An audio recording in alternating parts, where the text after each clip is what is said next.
Okay, so in front of me I have a focused grid, and you'll notice that in the center we have straight grid lines. They're going to be made out of lead that are going to allow the primary beam to go straight down through these. I think it looks like a comb, right? And then as we get out towards the side, the grid strips, the lead grid strips, are going to start to be angled or canted. So they're going to be angled at a certain degree to allow us to have what's known as a convergence point. So when I angle all of these grid strips up to an imaginary point in space, that is known as my convergence point. So I tied a string to each edge of this grid, and you'll see that I'm matching my angles as I'm going up, and this is approximately where the convergence point would be. The convergence point is telling us where we should have the X-ray tube. So the convergence point is telling us that the divergence of the beam should be coming from here to match the angling of these grid strips. If you do not use the correct SID, you're not going to be matching the convergence of these lead strips, and therefore you're going to start to have grid cutoff, and we'll talk about that in a second here.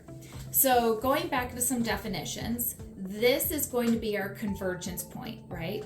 The point in space, imaginary point in space, where all of the grid strips align.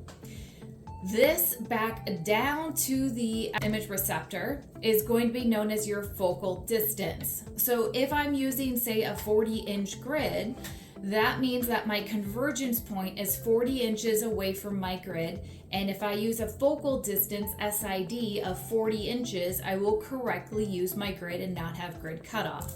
So I have like a little flashlight here demonstration, right? So this isn't the best, but I'll try to show it a different way too. Right now you'll notice that if I'm actually at the convergence point, do you see how you don't really see the shadows going on the sides, right? The shadows really much like line up with the angles, but that's about it. They're not like causing an extreme amount of shadows happening underneath the grid strips.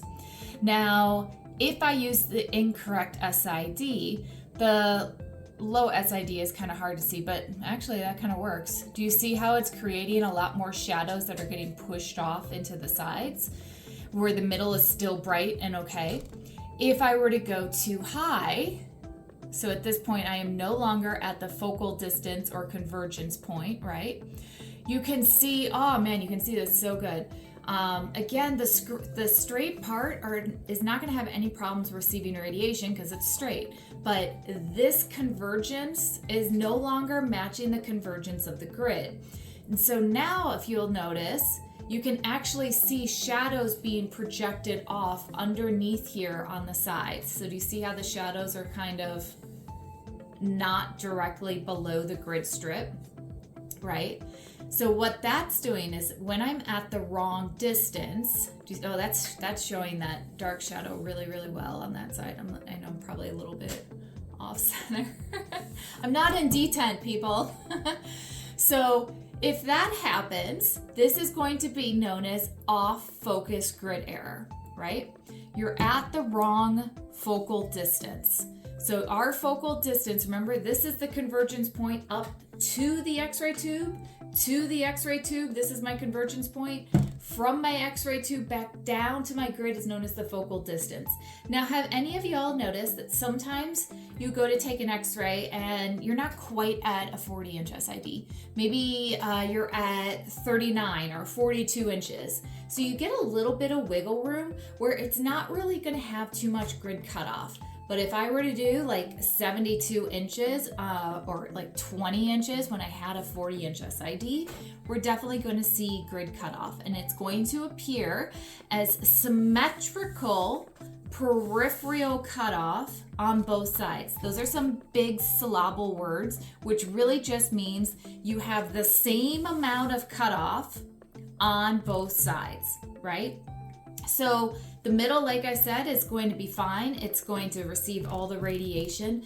But as I get further and further out, I'm going to start having more and more grid cutoff on these angled grid strips. Okay, so that is going to be our off-focus grid error. Makes sense, right? Because we were supposed to be at the focal distance. We're not at the focal distance, so we are off focus, causing that symmetrical peripheral cutoff.